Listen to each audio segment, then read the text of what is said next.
So, hi everyone. So, in this video, ipapakita ko kung paano gawin yung sales type process ng aming MOT application po.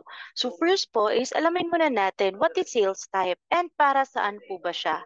Actually po, yung sales type po, it's the price level of the items that we have inside our store. If you have multiple prices po sa isang item po, saka po natin magagamit yung sales type or yung tinatawag nating price level po. So for this video, ipapakita ko how it works. So first po is kailangan muna nating mag-login dito sa ating MOT application and then you can just tap a slot po and then tap lang natin yung intindahan order. So dapat nasa cashiering side po tayo para makapag-add po tayo ng item.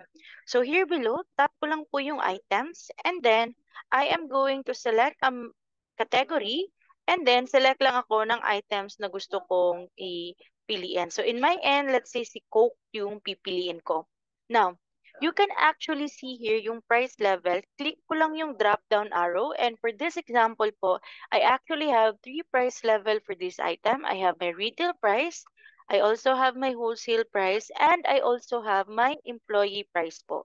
So the moment you tap wholesale and then tap OK, automatically po yung price level ng wholesale ang na-add sa ating transaction. So going back, makikita nyo po that yung price ko is 8 pesos which is my wholesale price here. So ganun lang kadali yung pagse-select ng ating item with specific price level po.